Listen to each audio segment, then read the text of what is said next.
Hello நண்பா. ரொம்ப நாளா நிறைய நண்பர்கள் என்கிட்ட கேட்குற விஷயம் என்னன்னா, மொபைல் நம்பரை வச்சு அந்த மொபைல் எந்த லொகேஷன்ல இருக்கு அப்படின்றத கண்டுபிடிக்க முடியுமா அப்படின்றது தான். இந்த கேள்விக்கான ஆன்சர் தான் இந்த வீடியோ.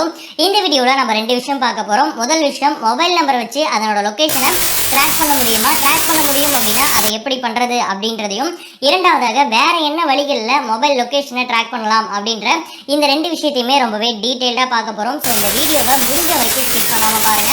ஒரு இன்ட்ரெஸ்டிங்கான இன்ஃபர்மேஷன் உங்களுக்காக காத்துட்டு இருக்கு. இப்போ வீடியோவில் போலாம்.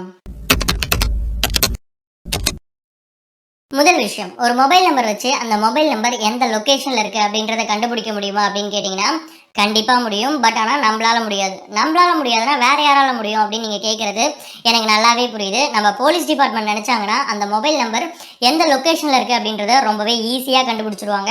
அவங்க மட்டும் எப்படி கண்டுபிடிக்கிறாங்க அப்படின்னு கேட்குறீங்களா?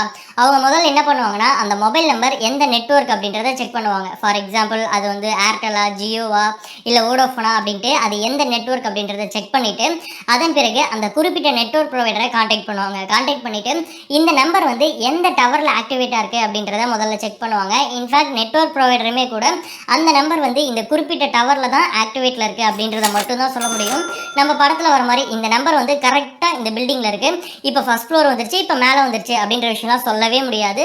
இந்த லொக்கேஷன், அதாவது இந்த டவரில் தான் இந்த நம்பர் வந்து இப்போ ஆக்டிவேட்டாக இருக்குது அப்படின்ற விஷயத்தை தான் சொல்ல முடியும். ஸோ மொபைல் நம்பர் எந்த லொக்கேஷனில் இருக்குது அப்படின்றத கண்டுபிடிக்கிறதுக்கு ஒரே வழி வந்து இது மட்டும்தான்.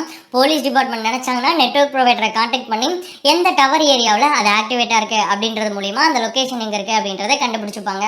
இது தவிர மொபைல் லொக்கேஷனை ட்ராக் பண்ணுறதுக்கு வேற என்ன வழிகள் இருக்குது அப்படின்னு பார்த்தீங்கன்னா, ஜிபிஎஸ் மூலிமா ஒரு மொபைல் வந்து எந்த லொக்கேஷனில் இருக்குது அப்படின்றத நம்மளாலேயே கண்டுபிடிக்க முடியும்.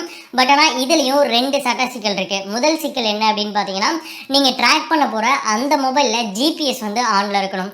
ரெண்டாவது சிக்கல் என்ன அப்படின்னு பார்த்தீங்கன்னா, அந்த மொபைலோட ஓனர் நீங்கள் ட்ராக் பண்ணுறதுக்கான பர்மிஷன்ஸை அலோவ் பண்ணணும். இதை பண்ணுறதுக்கு ப்ளே ஸ்டோரில் எக்கச்சக்கமான அப்ளிகேஷன்ஸ் இருக்குது. நான் பார்த்த வரைக்கும் ஜிபிஎஸ் ட்ராக்கர் அப்படின்ற ஒரு அப்ளிகேஷன் ரொம்பவே நல்லா ஒர்க் ஆகுது. அந்த அப்ளிகேஷனோட லிங்க் வந்து டெஸ்கிரிப்ஷன் பாக்ஸில் இருக்குது, வேணும் அப்படின்னா இன்ஸ்டால் பண்ணிக்கோங்க. ஜஸ்ட் இந்த அப்ளிகேஷனில் சைன்இன் பண்ணிவிட்டு, அதாவது உங்கள் மொபைல் நம்பரை யூஸ் பண்ணி சைன்இன் பண்ணிவிட்டு அதுக்கப்புறமேட்டுக்கு நீங்கள் யாரோட மொபைலை ட்ராக் பண்ணணும்னு நினைக்கிறீங்களோ அவங்களுக்கு வந்து இந்த இன்விடேஷன் கோட் அனுப்பிச்சிட்டிங்க அப்படின்னா அதை அவங்க அலோவ் பண்ணிட்டாங்க அப்படின்ற பட்சத்தில் அந்த மொபைல் வந்து எங்கெங்கெல்லாம் ட்ராவல் ஆகுது அப்படின்றத உங்களால் உங்கள் மொபைல் மூலியமாகவே ட்ராக் பண்ணிக்க முடியும். ஸோ என்னை பொறுத்த வரைக்கும் இந்த ரெண்டு மெத்தடை யூஸ் பண்ணி தான் ஒரு மொபைல் வந்து எந்த லொக்கேஷனில் இருக்குது அப்படின்றத கண்டுபிடிக்க முடியும். முதல் மெத்தட் வந்து நெட்வொர்க் ப்ரொவைடர் மூலிமா அந்த மொபைல் வந்து எந்த டவரில் ஆக்டிவேட்டில் இருக்குது அப்படின்னு தெரிஞ்சுக்கலாம். இரண்டாவது மெத்தட் வந்து ஜிபிஎஸ் மூலிமா அந்த மொபைலோட லொக்கேஷனை நம்மளால் ட்ராக் பண்ண முடியும். இதை தவிர்த்து வேறு எந்த மெத்தடுமே ஒர்க் அவுட்டே ஆகாது. ஸோ நீங்கள் வந்து ஒரு தேர்ட் பார்ட்டி அப்ளிகேஷன்லாம் இன்ஸ்டால் பண்ணிவிட்டு அது மூலிமா மொபைல் லொக்கேஷனை ட்ராக் பண்ணலாம் அப்படின்னு நினச்சிங்கன்னா சத்தியமாக முடியாது. உங்களோட ப்ரைவசி தான் பாதிக்கப்படும். ஸோ எந்த தேர்ட் பார்ட்டி அப்ளிகேஷனும் யூஸ் பண்ணாதீங்க. இந்த ரெண்டு வழிகள் மூலிமா தான் உங்களால் வந்து இந்த மொபைலை வந்து ட்ராக் பண்ண முடியும். ஸோ இந்த வீடியோவில் மொபைல் லொக்கேஷன் ட்ராக்கிங்கை பற்றி ஓரளவுக்கு தெரிஞ்சுக்கிட்டு இருப்பீங்க அப்படின்னு நினைக்கிறேன்.